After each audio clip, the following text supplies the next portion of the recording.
Assalamualaikum warahmatullahi wabarakatuh.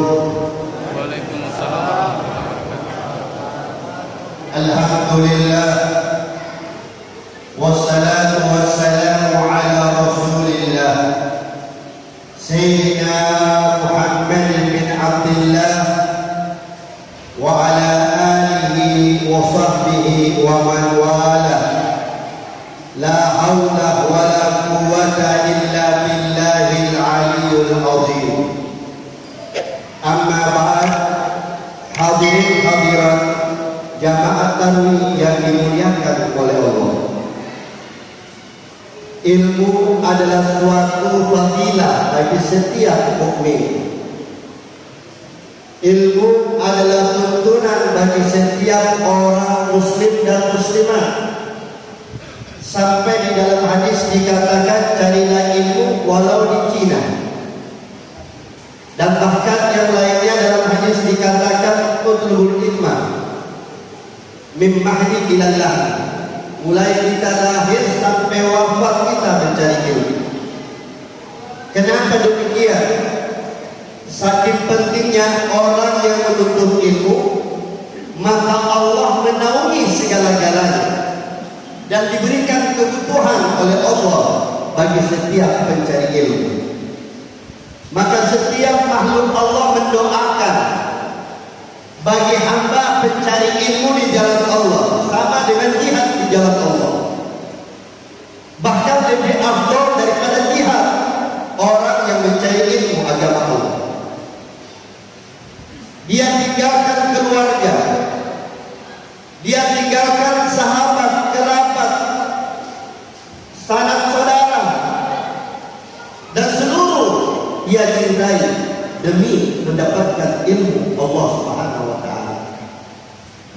Mengapa kita harus diperintahkan mencari ilmu? Hukumnya wajib, bukan sunnah. Ilmu dalam tata cara sholat, barusan kita sholat jamaah, sholat isya, maka harus tahu tentang ilmu tersebut. Tadi imam, maaf, selesai-selesainya saya bahas sedikit saja, karena pembahasan saya bukan tentang itu, tapi ada tadi kesalahan sedikit. Tadi imam kita berdiri karena kelupaan. Namanya manusia, al-insan makhluk khata' wa nisyan. Setiap manusia itu pasti ada lupa dan kesalahan. Walaupun sehebat bagaimanapun itu manusia, pasti ada salahnya dan ada lupanya. Itulah namanya manusia. Tetapi di dalam ilmu ibadah, syariat, ilmu fikhiyah, itu harus betul-betul dipahami bagi setiap orang-orang yang muslim dan muslimat yang pernah diajarkan seluruh ulama, khususnya yang diajarkan kepada Nabi Muhammad SAW. Ketika imam berdiri, dia lupa dari rakaat kedua untuk tahiyyat, kemudian makmumnya berkata subhanallah, tapi yang berkata bukan satu orang, rame-rame berkata subhanallah. Ini tidak boleh, karena tidak pahamnya hukum agama syariat, mereka ikut saja subhanallah. Makanya di belakang imam ini harus penghafal Quran atau mengetahui tentang ilmu agama. Cukup satu orang yang beritahukan, bukan ramai. Ini harus dipahami. Setelah itu sholat wajib 4 rakaat selesai. Cara menggantinya sebenarnya kalau dia sudah duduk, dan imam sudah duduk, sudah paham duduk. Setelah dia duduk, sunnah itu syahwi, sujud syahwi. Karena imamnya juga lupa lagi, mestinya rakaat syahwi itu 2 sujud, bukan 1 sujud saja, tapi 2 sujud. Tapi imam sujud 1 kali. Mungkin lupa, tidak apa-apa, maafuan, dimaafkan karena lupa. Tapi kalau dia ingat, maka batal salat tersebut. Tapi dia lupa, mudah beliau lupa. Amin. Kemudian apa sebenarnya? Itulah caranya. Jadi orang ketika sholat fardu itu tahu tentang hukum dalam tersebut. Bukan hanya hafal Quran, bukan tentang tahu tentang tajwid suara yang indah, bukan. Tapi tahu tentang cara hukum dalam sholat. Makanya ilmu fikih dipelajari. Carilah ilmu, jangan kita malu. Bahkan saya belajar di kota Yaman, teman saya umurnya sudah berapa? 80 tahun. Satu kelas dengan saya. Satu halaqah, umur beliau 80 tahun, cucunya sudah 6. Tapi dia tidak malu belajar ilmu agama. Karena ini mengetahui tentang syariat, hukum dalam fikih, hukum salat, hukum sedekah, hukum puasa, hukum macam-macam. Jadi harus tahu. Apalagi hukum rumah tangga. Makanya anak-anakku, saudara-saudaraku, seiman dan seperjuangan, cari ilmu. Jangan buta tentang ilmu, karena banyak tidak paham.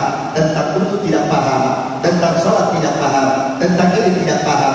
Memang suaranya indah, suara bagus, belum tentu dia paham tentang sholatnya. Belum tentu dia tahu tentang sunnah, mana wajib, mana yang haram, mana yang makruh. Jadi ini harus kita perhatikan, karena ilmu yang membuat kita terang di hadapan Allah, sehingga kita jalannya nanti menuju surga bersama baginda Muhammad SAW. Maka banyak-banyak bersyukur kepada Allah, banyak-banyak berterima kasih kepada Allah. La in syakartum la azidannakum wa la in kafartum inna azabi lasyadid. Khutbah saya ceramah pada malam ini adalah judulnya doa. Doa senjata bagi setiap orang beriman. Doa adalah tetesan terakhir bagi orang beriman kepada Allah. Udhuruni fastajib lakum. Mintalah kepadaku, pasti aku kabulkan apa yang kau inginkan. Siapa yang berkata? Allah. Hai hambaku, mintalah kepadaku apapun yang kau inginkan terhadapku, ku berikan. Makanya setiap habis sholat fardu, jangan bergerak, zikir dulu kepada Allah.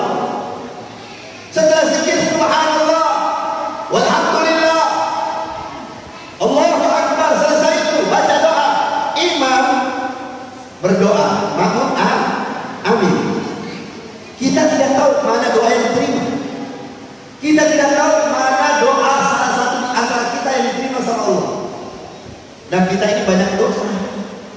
Kita tidak tahu dosa yang mana makin banyak yang kita lihat. Setiap saat kita berdosa. Bahkan di bulan suci Ramadan kita masih berdosa di hadapan Allah. Makanya ketika kita salat berjamaah, semua diterima oleh Allah karena berjamaah. Salat berjamaah lebih afdal daripada salat sendiri. 27 derajat yang diberikan oleh Allah. Apalagi di bulan suci Ramadan. Begitu dengan doa pula. Ketika imam berkata, ya Allah, irhamni, ya Allah, ampuni dosaku, ya Allah, terimalah amal ibadahku, ya Allah, di bulan suci Ramadan ini sirami cahayamu. Ketika engkau berkata amin, semua doa kita diampuni dan diterima oleh Allah karena doa berjamaah. Idza sa'alaka ibadi anni fa inni qarib. Apabila hambaku meminta kepadaku, sesungguhnya aku dekat dengan hambaku. Sedekat bagaimana dengan Allah kepada kita? Sedekat bagaimana Allah dekat dengan kita? Innallaha qaribun min hablil warid. Allah dekat dengan kita dengan urat nadi kita ini sedekat begitu. Allah dekat dengan kita sangat dekat. Makanya kalau kita tidak memohon kepada Allah, tidak pernah meminta kepada Allah kapan saja, seakan-akan kita ini sombong di hadapan Allah. Seakan-akan kita sudah memiliki segala-galanya. Padahal itu adalah titipan Allah. Semua pemberian dari Allah. Makin kaya, makin banyak kita meminta kepada Allah. Karena yang maha kaya adalah Allah. Setiap manusia meminta, Allah ijabahkan, apalagi bulan suci Ramadan. Dalam hadis dikatakan, idza dakhala Ramadan futihatil abwabul jinan wa bukatil abwabun niran wa sulsilatis syayatin. Apabila masuk Ramadan, terbuka pintu surga Allah dan langitnya dan rahmatnya Allah. Rahmat terbuka, pengampunan Allah terbuka. Siapa di antara hambaku, kata Allah, hal min mustaghfir, hal min ta'ib, hal min hajah. Adakah minta ampun kepadaku, minta istighfar kepadaku, ku ampuni, ku istighfarkan untuknya dan ku kabulkan hajat-hajat yang diinginkan. Tuh Allah berkata, bukan makhluk, bukan Rasul, bukan malaikat, tapi Allah sendiri. Hai bangun tengah malam, yang tahajud di sepertiga malam, memohon kepada Allah di bulan suci Ramadan, langit terbuka, diberikan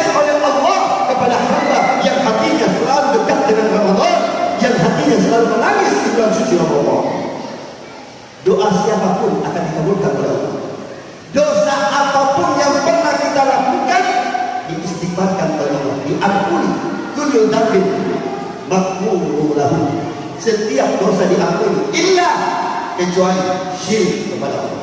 Kalau sudah syirik, naudzubillah, tidak ada ampunan. Selain daripada itu, semua diampuni Allah. Di zaman Imam Hasan Al-Basri, seorang hamba Allah bertanya, wahai Imam, aku ini hamba Allah yang penuh dengan dosa, yang penuh dengan kemaksiatan. Tidak ada satu maksiat yang tidak kulakukan. Semua yang kulakukan tidak ada kecuali. Semua kulakukan, kecil sampai besar kulakukan. Apakah Allah mengampuni dosa? Dosaku seperti apa? Sudah tidak terhitung lagi dosa. Dosaku bagikan bumi ini banyaknya. Apakah kau tidak tahu rahmat Allah lebih besar dari dosa? Pengampunan Allah lebih luas daripada bumi ini. Jadi apa saja yang kau lakukan di dalam kemaksiatan di hadapan Allah, ketika kalian ingin kembali kepada Allah, engkau ingin bertobat kepada Allah, maftuh lakum babur rahmah, terbuka pintu rahmatnya Allah buat hamba yang ingin kembali. Orang yang bertobat seperti tidak ada tobat, tidak ada dosa lagi di hadapan Allah. Subhanallah. Ada kisah, tidak panjang lebar, ada kisah tarawih, singkat saja 15 menit insya Allah. Ada kisah seorang hamba yang tiap hari zikir kerjanya, tiap hari selawatan, istighfar di hadapan Allah. Semua doa yang dianjurkan dikabulkan oleh Allah, tapi ada satu doa yang belum diijabahkan oleh Allah. Kapan itu? Di zamannya Imam Ahmad bin Hanbal.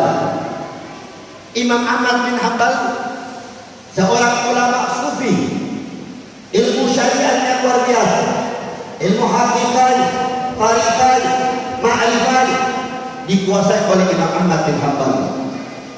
Ketika Imam Ahmad bin Hanbal terbangun dari tidur, digerakkan oleh Allah hati untuk berangkat ke suatu kampung, tapi tidak ada tujuan. Orang yang mau berangkat musafir atau mudik biasanya ada tujuan, hadir silaturahmi, mau hadiri perkawinan, atau mau ada bisnis atau lainnya. Pasti ada hajat, ada tujuan. Imam Ahmad bin Hanbal tidak ada tujuan, digerakkan oleh Allah hati. Berangkat Imam Ahmad bin Hanbal. Ketika sampai di suatu kampung, dia tidak tahu kampung itu apa, dia tidak kenal itu kampung. Dia sholat berjamaah. Ketika sholat berjamaah, sholat zuhur selesai, Imam Ahmad bin Hanbal bersandar di suatu tembok. Di tembok dia berzikir banyak sampai tertidur. Ketika datang membersih masjid, membangunkan Imam Ahmad, Assalamualaikum. Waalaikumsalam. Marhaban, maaf sebesar-besarnya. Ya ibadallah, ini tempat masjid, tempat ibadah. Ini masjid tempat zikir. Ini masjid tempat baca Quran. Ini masjid tempat iktikaf, berdekat dirinya kepada Allah untuk selalu bersama Allah. Bukan tempat istirahat. Kalau anda ingin istirahat, carilah tempat penginapan yang ada di luar masjid ini. Imam Ahmad tidak sombong, tidak berkata, kau tidak kenal siapa saya, aku ini Imam Ahmad bin Hanbal. Dia tidak berkata demikian, karena ilmu yang banyak, akhlak yang besar luar biasa, baik di pengertiannya, ahli tasawuf dia mengatakan marhaba, terima kasih banyak atas nasihatnya. Keluar Imam Ahmad bin Hanbal. Ketika keluar dari masjid, Imam Ahmad bin Hanbal terjauh dan lihat orang hamba, melihat orang asing datang. Subhanallah. Kayak kamu ini bukan orang sini. Betul. Kayak kamu ini kepingin butuh tumpangan untuk istirahat. Betul. Tapi aku tidak tahu kampung ini. Ikut dengan aku. Ketika dibawa oleh hamba ini yang ahli zikir tadi, yang doanya diijabahkan oleh Allah, tapi ada satu belum diijabahkan doanya oleh Allah. Dibawa. Ketika dibawa, ini punya rukun kecil, sederhana dan kotor. Tidurlah di sebelah sini, bersihkan sedikit, kamu istirahat. Besok kamu berangkat lagi tujuan kemana? Dibersihkan oleh Imam Ahmad bin Hanbal. Dia tidak tahu ini Imam Ahmad. Kemudian dibersihkan Imam Ahmad sambil duduk bersyukur kepada Allah. Ini hamba yang ahli ibadah kembali. Tempat itu ruko yang kecil pembuatan roti, tapi dia sudah berzikir kepada Allah. Kembali ini hamba membuat roti. Setelah membuat roti sambil berzikir, Astagfirullah, Astagfirullah,